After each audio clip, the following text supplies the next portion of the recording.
بسم الله الرحمن الرحيم. نحمدك يا رب العالمين، والصلاة والسلام على سيد الأنبياء والمرسلين. أما بعد،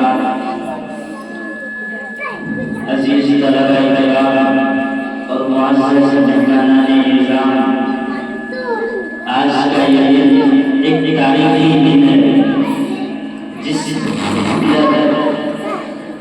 اس ملک کا قانون نافذ ہوا اور ہندوستان کو ایک مختار کا خطاب ملا۔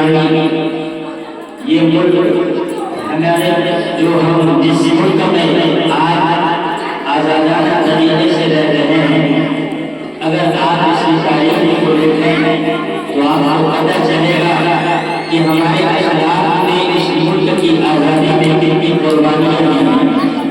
یہ ملک ہمیں ایسے ہی نہیں مل گیا، بلکہ اس ملک کے آزاد کرانے میں ہمارے علماء کرام نے، ہمارے ہندو بھائیوں نے، ہمارے سکھ بھائیوں نے، عیسائیوں نے، پادریوں نے، ہر ایک نے دل کر اس ملک کو آزاد کرانے میں اپنی قربانیاں دی۔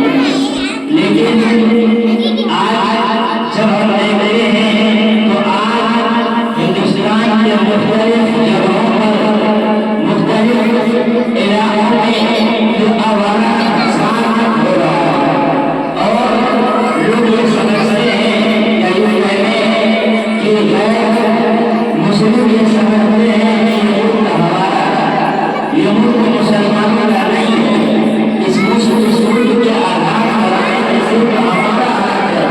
لیکن ان کا یہ تصور، یہ خیال یہ پھر آپس کا نام خیال کو بھول گئے تو پنچمی حریت غلط کرنے والے مسلمان اور 1857 کے جنگ آزادی مسلمانوں نے لڑی، شاملی کے میدان میں مسلمانوں نے وہ اختیار دکھایا۔ میں دل آواز کا مساجد سے پوچھنا چاہتا ہوں کہ بتاؤ ریشمی رومان جدید کا بانی اصلی مشاہدہ کون تھا؟ سبھاش چندر بوس کے آزاد ہند فوج کا کمانڈر کون تھا؟ لندن کی گولڈ نیوز کانفرنس میں ہندوستان کی مکمل آزادی کا مطالبہ کرنے والا کون تھا؟ اور کراچی کی عدالت میں سر پر قبر ساتھ جانے والا کون تھا؟ پنچمی حریت بلند کرنے والا اور آزادی کے سرفروشوں کو ایک کرانہ سرفروشی کی تمنا اب ہمارے دل میں ہے، سرفروشی کی تمنا اب ہمارے دل میں ہے۔ دیکھنا ہے زور کتنا غالب عالم ہے، کس نے کیا تھا؟ مسلمانوں نے کیا تھا۔ لیکن آج ہمارے بھائیوں نے دلالانِ وطن نے مسلمانوں کی قربانیوں کو بھلایا ہے، اور یہی کہتے ہیں کہ مسلمان مکان وطن ہے۔ حالانکہ ہماری تاریخ شاہد ہے کہ جب بھی ہندوستان کو ضرورت پڑی ہمارے خون کی، تو ہم نے خون سے ہندوستان کی زمین کو سینچا ہے۔ جب ہمیں ضرورت پڑی ہندوستان کو ہمارے اولاد کو یتیم کرنے کی، اپنے بچوں کو یتیم کرنے کی، تو ہم نے اپنے بچوں کو بھی یتیم کیا ہے۔ اور خدا کی قسم یہی عزم ہم اپنے دل میں رکھتے ہیں، جب بھی اگر ہندوستان کو ہماری جان کی ضرورت پڑے تو ہم اپنی جان کو بازی لگائیں گے۔ اگر ہندوستان کو ہمارے اولاد کی قربانیوں سے اس ملک کو سینچنا پڑے تو ہم اس ملک کو سینچیں گے۔ اور ہم خدا سے دعا گو ہیں، نہ ہو کبھی بھی کوئی بھی غم بس ہو انکسار، نہ ہو کبھی بھی کوئی بھی غم بس ہو انکسار۔ مولا کبھی نہ دیکھے میرا ملک کا انتظار، اور ہے سر بکر زمین وطن کے سبھی سکون، اے دشمن وطن تجھے لازم ہے اختیار۔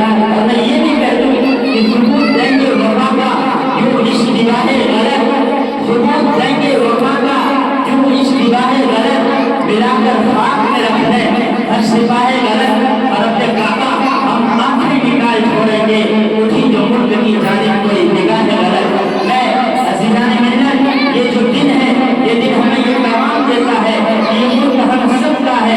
جس طرح یہ ملک ہندوؤں کا ہے اسی طرح یہ ملک مسلمانوں کا ہے، اسی طرح یہ ملک عیسائیوں کا ہے۔ اور اس ملک کی خوبصورتی یہی ہے کہ اس ملک کے اندر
کا ہے، جس طرح عیسائیوں کا ہے، اسی طرح مسلمانوں اور